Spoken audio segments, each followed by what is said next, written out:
She's like running this in without being licensed. So it's basically like a big game of hide and seek. It's like fine. Hey everyone, it's me Bailey and welcome back to my channel. So in today's video, I'm going to be reading some new releases. So I've got 3 new releases that I have been wanting to read that have come out in the past couple months. So my goal for this video is to read some of them. So I do have 3 books that I'm hoping to get to in this video to read that have come out. I think every book that I'm planning on reading in this video came out in September, and I'm starting this video at the very beginning of November. So these books are probably like around a month or a little bit over a month old. And I want to say that every book that I'm talking about did come out in September. I didn't really have a whole lot of pre-orders in October, and I'm pretty sure everything that I did pre-order I've already read. So I'm trying to get some newer titles that I have gotten recently that I want to read. So I will be starting the first book tonight, and the first book that I'm going to be starting is Soul Searching by Lila Sage. This is Lila Sage's newest release, and this is a paranormal romance. We are following our main female character, and she can see and talk to ghosts, and all of a sudden like they stop talking to her. So I'm definitely interested to see what that's going to be about. And then I think she ends up having to move in above our main male character's like shop that he works at, or on his property or something. So they are kind of in forced proximity, and it is a small town romance. So I'm excited to read this. I've really enjoyed Lila Sage's books that I've read from her, and this one is her thickest by far, and they've always been such quick reads. I love the way that Lila Sage writes, and I feel like it lets all of her books just feel so quick, and I'm definitely excited that we are getting a little bit more out of this book and that this one is a little bit longer. So with that, I am going to go ahead and start this book, and I will talk to you guys again once I have an update on Soul Searching by Lila Sage.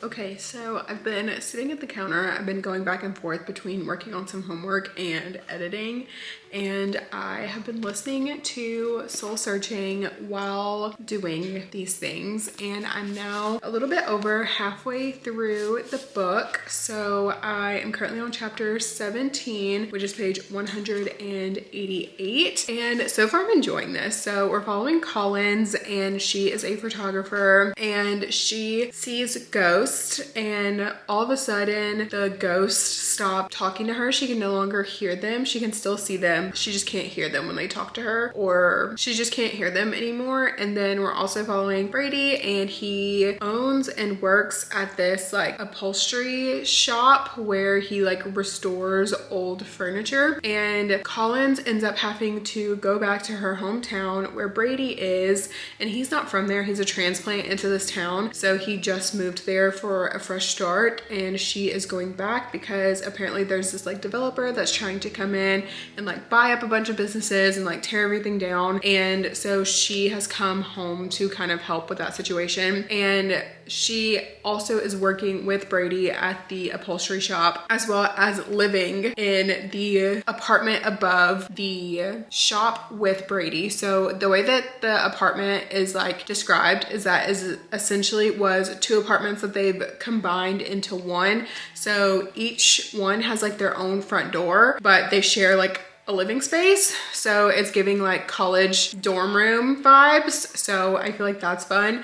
And then obviously this town is like super haunted. And so Collins like sees and can normally talk to these ghosts, but she has had a block. And so Brady and Collins are kind of going on this sort of like quest to try and unblock Colin's ghost talking abilities. And so far it's really fun. Like, they've been going to these like haunted houses and haunted churches and going to like this like waterfall that's like, or this river with this that's in the woods, and there's like this woman in white, and she's like this ghost story that she's heard about like since she was a kid and just known to the locals and whatnot. And then obviously you have Brady, and he's dealing with some sort of loss or some sort of trauma from what seems to have been a significant other, and we don't really know much about that at this point. He hasn't really dived into that, but we do know that he has a pretty decent sized family. He's got 3 older brothers, he's the youngest, and then he has like an older stepsister that, you know, wasn't really in his life because she was like 16 years older than him or something like that. And we also have Collins, and she has a twin sister, and she has a pretty decent relationship with her sister, but it seems like the relationships could be better. Obviously Brady is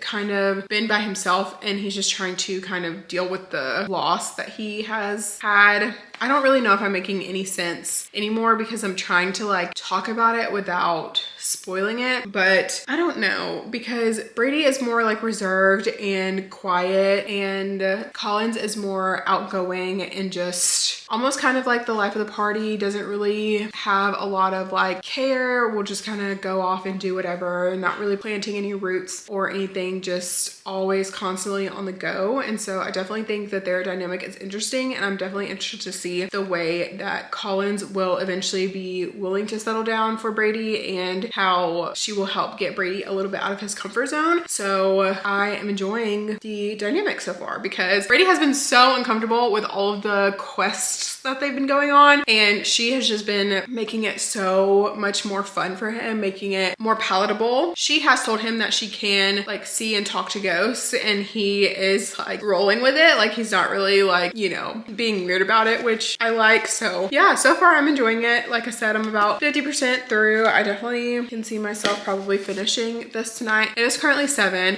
The time changed last night, so the days are so much longer now. So because normally it would be like 8 o'clock right now, but it's only 7, and I'm feeling it. Like, I'm starting to feel it, because I'm like, okay, it feels like it's 10 o'clock at night, but it's really only 7. So anyways, that is my update on soul searching for now. I'm gonna get back to editing, doing homework, and listening to the book. And if I finish it tonight, I will let you know. And if not, then I will talk to you guys once I finish it.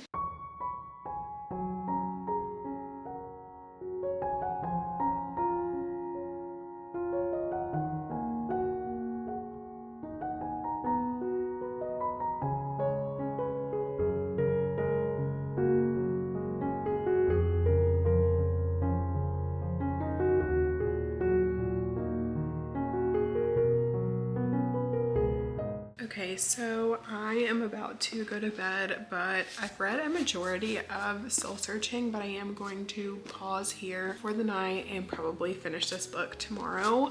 But I ended up making it to chapter 25, which is page 251. So I have read a pretty big majority of this book so far, and I'm just having so much fun with this book. I just feel like it's such a fun time, a very light, fun read, and I feel like it's exactly what I needed right now, because I definitely was feeling very, not necessarily slumpy, but nothing was really like calling to me. Nothing was seeming like it was something that I wanted to pick up, and so I decided to start this one, and I'm glad that I did.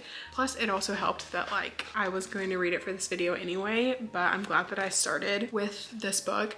I had been hearing a lot of people saying that they were really enjoying this book, especially like in the comments. Like, people have been commenting a lot since I posted my fall TBR, I think, in my 10 before the end, that they've been really loving this book, and I am happy to say that I also am really enjoying this book. So I definitely see myself finishing this tomorrow, but we'll see kind of how my work day goes tomorrow, because I do have another book that I want to start for this video, and it's also my in-person book club book for the month, so I need to read that for that as well. But I'm hoping that I will probably start it tomorrow, because I don't have, while I have the audiobook of this, I don't have the ebook of this. So while I'm at lunch, usually like I will read an ebook and or like listen to an audiobook. So depending on how my work day goes tomorrow, I might be able to just finish this book. But I have a feeling that I'm going to be up running around, and I'm probably not going to be able to do a whole lot of reading tomorrow, because if you have been following me for a while, you know that like when I'm at work, I am allowed to listen to audiobooks while I work. So I will usually do that, and that's how I get like a majority of my reading done. And that's how I read so much, is because I do have a job that allows me to listen to music or audiobooks or whatever it is while I'm working, as long as of course like I'm getting my work done. So I will usually listen to audiobooks, but sometimes during my work day, I am away from my desk a lot and I'm up like running around a lot. So I have a feeling tomorrow is going to be one of those days. Honestly, I feel like all of next week is probably going to be one of those days where I'm just like up and constantly like running around the entirety of the week. So we'll see how much reading I'll be able to get done, but I think probably I can finish Soul Searching tomorrow. But I'm thinking I might just go ahead and start the next book and then wait to finish Soul Searching when I get home tomorrow. But the next book that I was planning on starting is The Heartbreak Hotel by, I think the author's name is Ellen O'Connor. I'll have a picture up here. But I did purchase the Kindle version of this book. I did a pre-order of it because it looked like it was something that I might like and enjoy, and it is a newer release, which obviously is the point of this video, is I'm reading new releases. So I haven't really heard much about this book. I've heard some, like I think I've heard like 1 or 2 reviews on this book maybe, but honestly I can't remember. But I am really intrigued by this book. It is like a forced proximity at a hotel type situation, which I have liked, and I think it's small town as well. So definitely interested in picking this up. So that might be the one that I start on my lunch break or something tomorrow. We'll see, since I do have the ebook of that. But yeah, so figured I'd give that little bit of an update, and I will probably talk to you guys again tomorrow once I get home from work. Hello. So I have been sitting here doing some homework, and I just finished Soul Searching by Lila Sage, and I think I'm going to rate this book 4 stars. I really enjoyed this. I thought it was so much fun. I liked that it was a little bit longer. I feel like we got more like action, not necessarily like action, but more time with the couple. Like they got to go on a few more outings and just spend a little bit more time together, which I really enjoyed. So again, this was Lila Sage's writing, which was so easy to read. I just really enjoyed my time with this book, and would definitely recommend this, especially for like fall spooky season vibes. Like I feel like this is a perfect book to read in like October, around the like Halloween time. And honestly, this was just so fun, and I would definitely recommend it. So I am rating this book 4 stars. Now that I finished this book, I will be moving on to the next book that I am planning to read for this video, which I know we kind of talked about it a little bit last night, but I am about to start it, and that is The Heartbreak Hotel. And I have seen a little bit about this book, but I haven't heard a lot of people talking about it, so I'm definitely interested to see what I'm going to think. But this is the next book that I'm going to be starting. I did grab the audiobook from Libro FM, so I will be listening to that while I continue to work on my homework. So I do have a few more problems that I need to do, so I will probably be taking a break here soon to work on dinner. And then while I'm doing all of that, my plan is to continue listening to The Heartbreak Hotel. So with that, I'm going to go and finish doing some homework and cooking dinner, and I will talk to you guys again probably a little bit later tonight. Okay, so I'm getting ready to go to bed, which is why and I'm updating from my bed, but I wanted to give my update on the Heartbreak Hotel. So I made it pretty far into this book. I'm on chapter 24. Yeah, so I'm on chapter 24, which is page 214. So I am 63% into this book, and so far I'm really liking it. I feel like this book is a lot deeper than I had imagined that it would be. So essentially we are following our main character. Honestly, I forgot her name. I'm so bad at remembering main characters' names, but she is going through a breakup of her boyfriend of 7 years. He is kind of like a famous singer in a band, and he wrote this like song about her and it went super viral, and she was like going on tour with him and kind of like putting her career and her plans on hold to kind of like be with him while making his dreams happen. And he ends up cheating on her, and she tells him like, you know what, whatever, like that's fine that you cheated, but I'm keeping the house. And so she ends up taking this house and turning it into like a bed and breakfast type situation. And she has this landlord, and his name is, why did I forget his name too? I literally can't remember anybody's names, but they start interacting a lot more because previously when she was with the boyfriend, his name is Henry, not the boyfriend, but the landlord. Previously when she was with the boyfriend, her and Henry didn't really interact that much, so she never really talked to Henry. Like the boyfriend is the one that always like paid the rent and like whatever, but now that he's no longer in the picture, she is interacting with Henry a lot more, and Henry is going through some grief himself as well as our main girl, because she obviously is going through this breakup, and then we find out about halfway through what Henry's heartbreak is, and it's obviously like so very sad. And so they're kind of like helping each other in a way through this like heartbreak, and she pitched to him the idea of this like comeback hotel where people go to heal from grief of any sort, not necessarily like the relationship sort, but it could be like from your pet dying, or from like your significant other like leaving, or just like anything, your significant other dying. Like there is like a woman in here where her significant other has passed away, and then there's a woman that comes because she got a divorce, and there's a guy that comes because his partner had left him, and her best friend's partner decided to go to Costa Rica with Habitat of Humanity. So it's like whatever your heartbreak is, like you can come to this hotel and you can stay and heal, and you can go on like these excursions and things. And so far I'm really enjoying the premise. I think it's really fun. I am liking the relationship between Henry and our main girl, whose name I still literally cannot remember, but so far I'm enjoying it.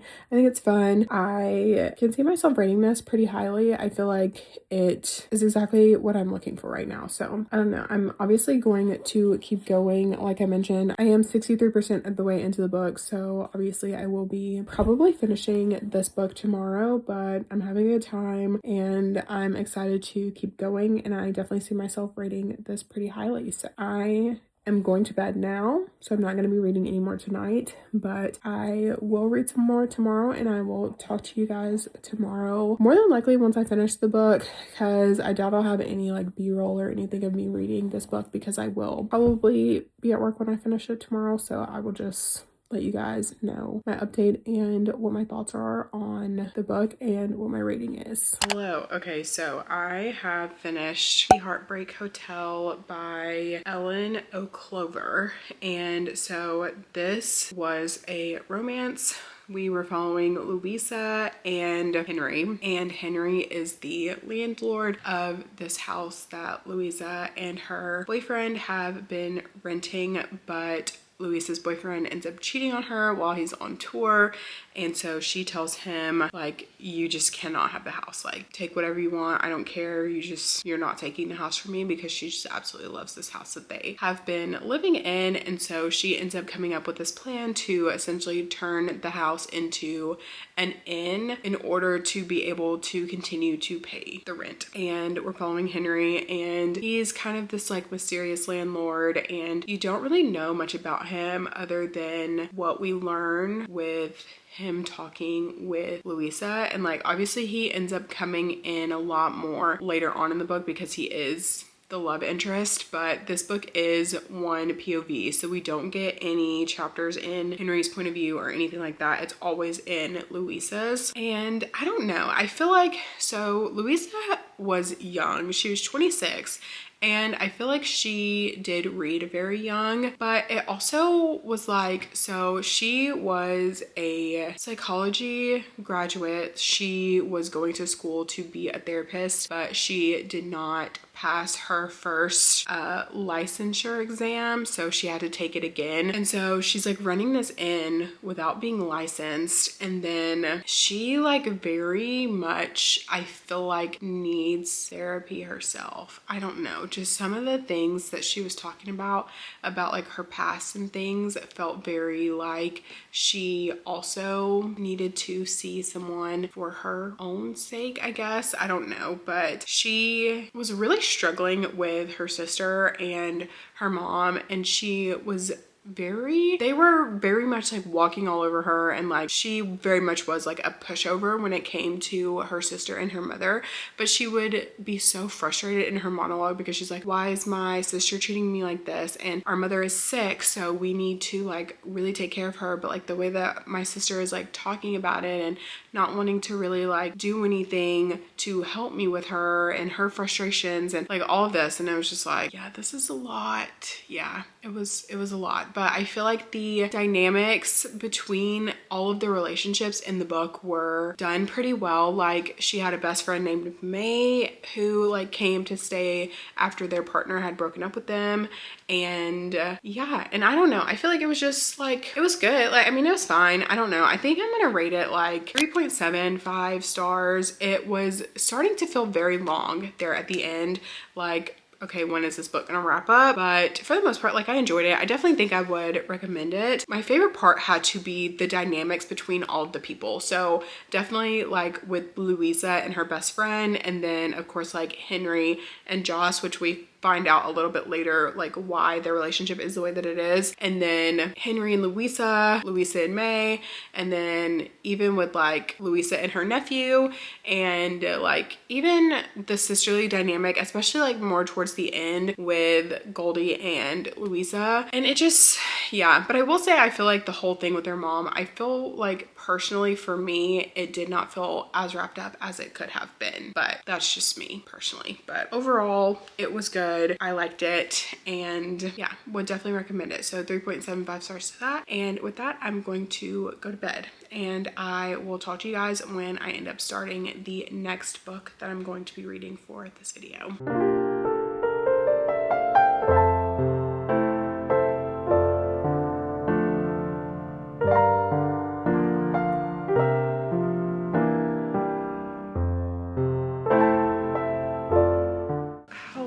Okay, so I'm here with my first update of A Land So Wide. So I am around halfway through this book. I am currently on chapter 20. So I'm on page 167. And this book reminds me so much of A History of Wild Places. So if you liked that book, then I would definitely recommend checking this book out, except this has a little bit more of those like fantastical elements than A History of Wild Places. I feel like that book definitely has more of like the mystery thriller sort of aspect, and this one has, while it still has those mystery thriller aspects, it is more fantastical because it seems like there is something going on with this settlement, this town, but it seems to be more like magical than just like drug induced or like brainwashing or anything that's not seen as like magical. I don't know if I'm like wording that right, but essentially in this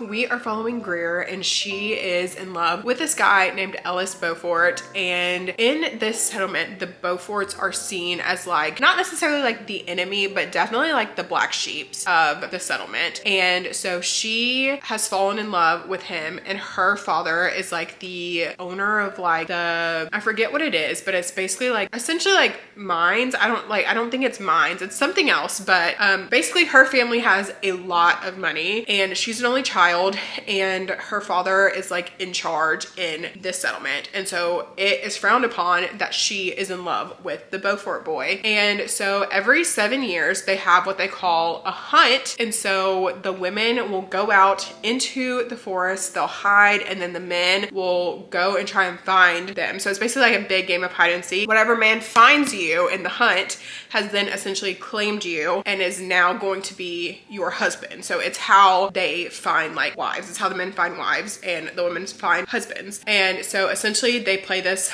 big game of hide and seek, and whoever claims you, you end up marrying. And so originally 7 years ago, Ellis and Greer were supposed to go through the hunt, but then Greer's mother died. So then they ended up not going through it and having to wait another 7 years. So now Greer is 27. I think Ellis is also around that same age as well, but Ellis has gone missing. And so Greer is trying to go find him and save him, but there seem to be these creatures that are in the woods, and it seems like there's these like magical stones that are around the perimeter of the settlement that do not let people leave the border of the town after sunset. So Ellis was able to leave after sunset, and Greer is trying to figure out, how did that happen? Why did that happen? How can I get to him? How can I find him? How can I not marry this man that I'm supposed to marry in order to find my love? Because when she was participating in the hunt, Ellis was supposed to participate with her, but obviously something happened to where he now has left, and some other guy, Lachlan, ended up claiming Greer. But in the purpose of the claiming, like, he didn't do it right. So he technically did not claim her, and she's like, no, that's not like, and he's going back to the town and he's like, oh yeah, like she's gonna be my wife, whatever. And she's like, no, that didn't happen like that. And of course it's like one of those like he said versus she said sort of situations. So she can't really say that he didn't do it when he's saying that he did. And now, like, because her father wants this match, she can't really get out of it. And so now here I am about halfway through. I just made it to part 2,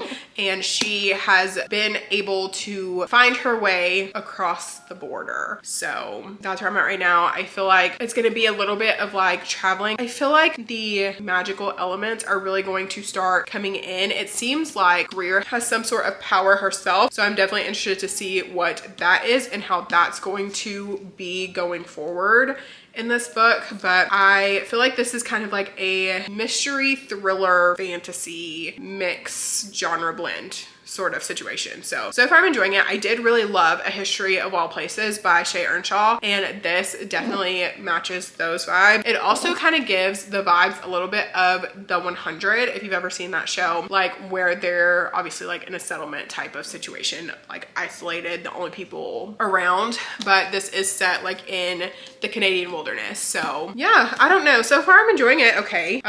It's like fine. I will say it's not keeping me like super intrigued, especially like the beginning, because I'm halfway through the book just about, and she's just now going off into the woods. So I'm like, oh, I thought this would have happened a lot sooner in the book, but I guess they were trying to set up for whatever's to come in the end.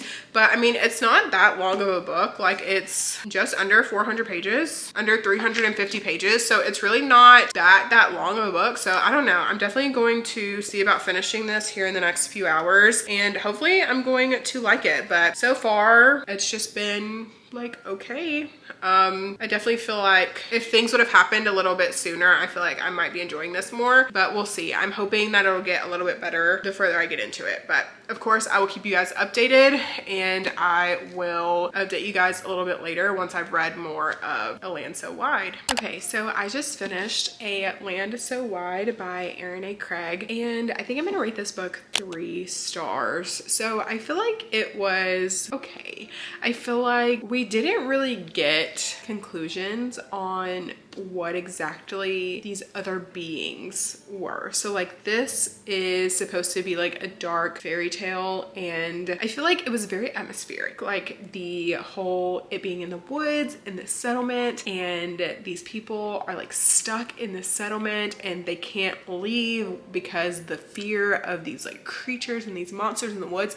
And like, that part was so good. It was so atmospheric. I was like, ooh, I can see these woods, I can picture picture them so vividly. I can see the characters running around in the woods and there's these like creatures that they're trying to like get away from, and I really liked that aspect of it. I feel like the writing itself was fine. I feel like it was okay. Like it wasn't crazy. Like I feel like it was easy enough to read, but I feel like where it kind of lost me was our main character Greer and her insistence of finding Ellis. Like I just feel like she was so focused on finding Ellis that she was very like one-track mind, and I don't really love that, especially when it comes to fantasy books where you're literally having to fight off these creatures that you know nothing about. You're in life or death circumstances and all you care about is finding the human. Like while that's important, yes, but there are other things going on, and I feel like she wasn't really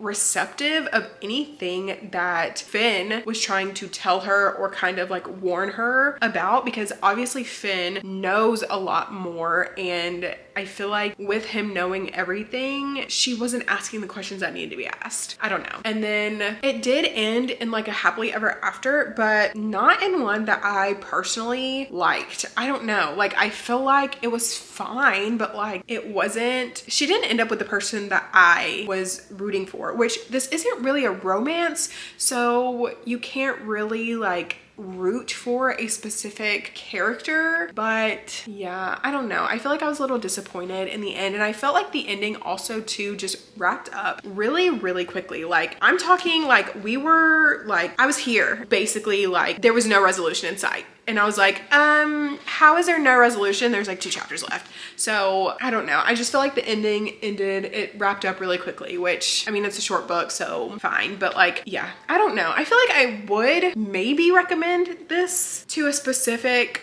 audience. If you're looking for something specific, like uber specific, like something that's like super atmospheric, something that is like bridging the gap of like mystery thriller and fantasy and like a genre blend, and like you're wanting something to read like during the fall time, here it is. This is the book for you.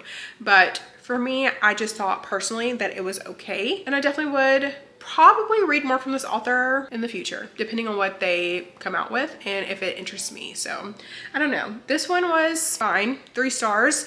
And now that I'm done with this book, that means that this video is over. So thank you guys so much for watching. I had such a good time reading these 3 books with you guys.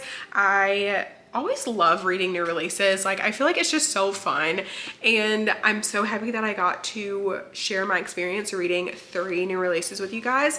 Let me know down in the comments if you're planning on picking any of these books up, or if you have already read them. I know quite a few of you have already been telling me that you've been reading Soul Searching, which so happy to hear that. Love chatting with you guys down below. Also too, if you made it to this point in the video, leave the bat emoji, because I feel like that kind of coincides a little bit with a land so wide. And make sure to give this video a thumbs up if you liked it. Subscribe to my channel if you want to see more content from me.